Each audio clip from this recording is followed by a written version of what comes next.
Assalamualaikum warahmatullahi wabarakatuh. Ahlan wa sahlan wa marhaban fikum fi fatani wa ana masrurati jiddan bi liqa'ikum jami'an. Awalan hayya nashkurullah azza wa jalla, thumma salatan wa salaman ala habibina al-Mustafa Muhammad sallallahu alaihi wasallam. Saya Dwi Rani Puspita dengan NIM 2114020001 dari kelas PBAA. Nah, video kali ini merupakan beberapa materi Saraf At-Tatbiki, di mana video ini dibuat bertujuan untuk melengkapi tugas akhir dari mata kuliah Saraf At-Tatbiki yang diampu oleh Al-Mukarramah Ustazah Mili Putri MAG. Dan ana nara tafsir. Baiklah, materi yang pertama yaitu fi'il shahih. Fi'il jika dikategorikan dalam penyusunan hurufnya dibagi menjadi dua, yaitu fi'il shahih dan fi'il mu'tal. Fi'il shahih adalah fi'il yang dalam penyusunan hurufnya tidak terdapat huruf ilat. Nah, fi'il shahih ini dibagi menjadi tiga bagian. Yang pertama yaitu salim. Salim artinya selamat. Dalam arti kata selamat dari huruf hamzah dan penggandaan huruf. Seperti bisa kita lihat di contoh. Yang pertama yaitu kabaro. Kita bisa lihat di sana bahwa tidak ada huruf hamzah dan juga tidak ada penggandaan huruf. Contoh yang kedua yaitu fataha. Contoh yang ketiga yaitu qatala. Lalu pembagian fi'il shahih selanjutnya yaitu mahmuz. Mahmuz merupakan fi'il yang di dalamnya terdapat huruf hamzah. Nah, mahmuz ini juga dibagi menjadi tiga. Yang pertama, mahmuz fa. Mahmuz fa berarti pada fa fi'ilnya terdapat huruf hamzah. Seperti pada contoh yang sudah tertera, yaitu akala, amala, dan akhadha. Di sana terlihat bahwa ada hamzah pada fa fi'ilnya. Yang kedua yaitu mahmuz ain. Bisa disimpulkan mahmuz ain adalah fi'il yang hamzahnya terletak pada ain fi'il, seperti contoh sa'ala dan sa'ima. Yang ketiga yaitu mahmuz lam, yaitu huruf hamzahnya terdapat pada lam fi'il, seperti contoh nasya'a, bari'a, dan qara'a. Lalu pembagian fi'il shahih yang ketiga yaitu mudha'af. Mudha'af artinya penggabungan. Kenapa dilakukan penggabungan? Karena terdapat dua huruf yang sejenis. Huruf yang pertama sukun dan huruf yang kedua berharakat, sehingga digabungkan. Seperti pada contoh farro, addo, dan radda. Nah, materi kedua yaitu fi'il mu'tal. Fi'il mu'tal merupakan kebalikan dari fi'il shahih, yaitu fi'il yang terdapat salah satu huruf ilat, yaitu alif, waw, dan ya. Nah, fi'il mu'tal ini juga dibagi menjadi 4 bagian. Yang pertama misal.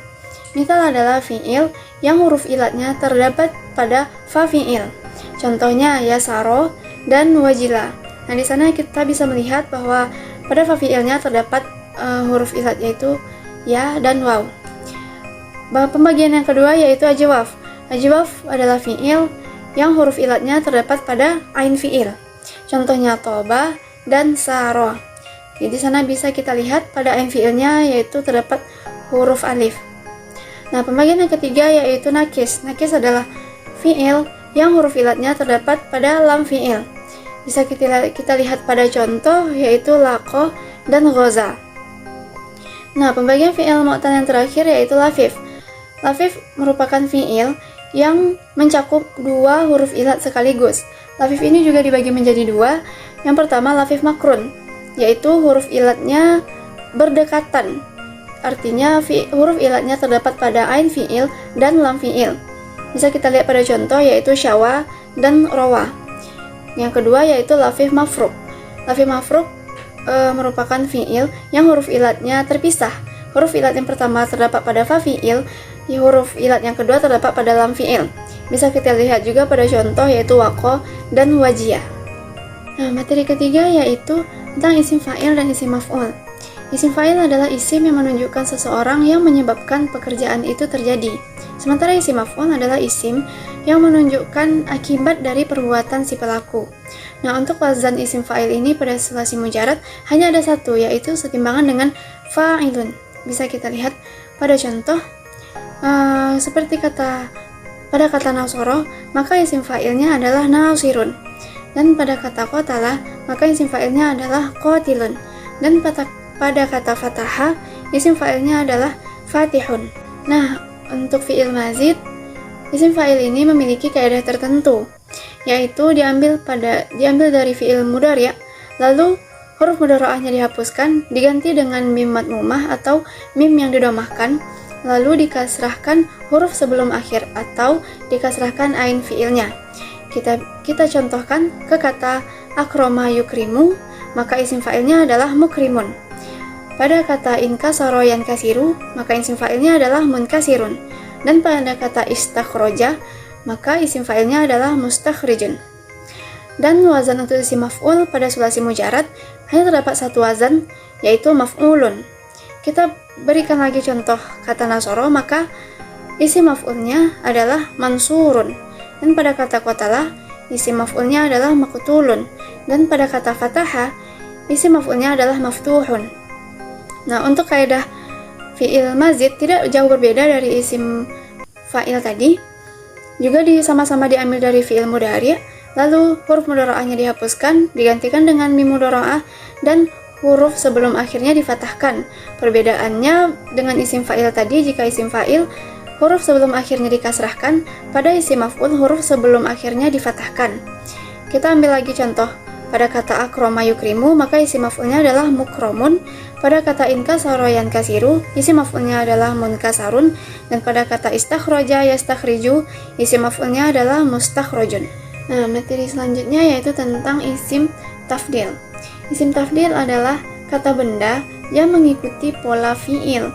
Dan isim tafdil ini berfungsi untuk memberi makna lebih dari atau bisa dipakai untuk perbandingan.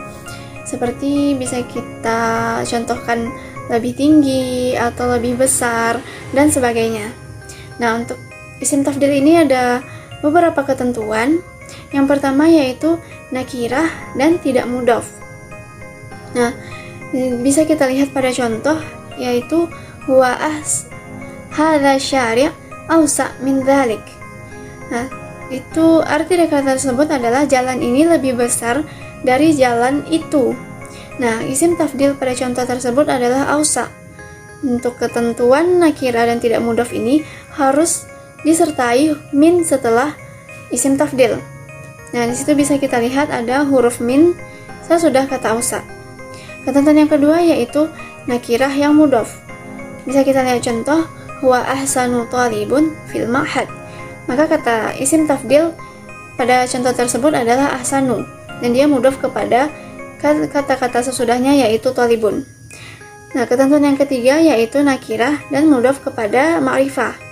Contohnya Zaidun afdalul ar-rijal. Dan ketentuan yang keempat isim tafdil yang ma'rifah.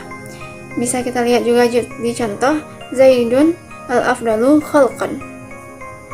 Hasanan, demikianlah tadi beberapa pembahasan tentang surah At-Tamiki yang bisa saya sampaikan. Semoga bisa bermanfaat bagi kita semua dan juga bisa menambah wawasan bagi kita semua. Syukran ala ihtimamikum jami'an wa afwan ala kulli khata'. Wassalamualaikum warahmatullahi wabarakatuh.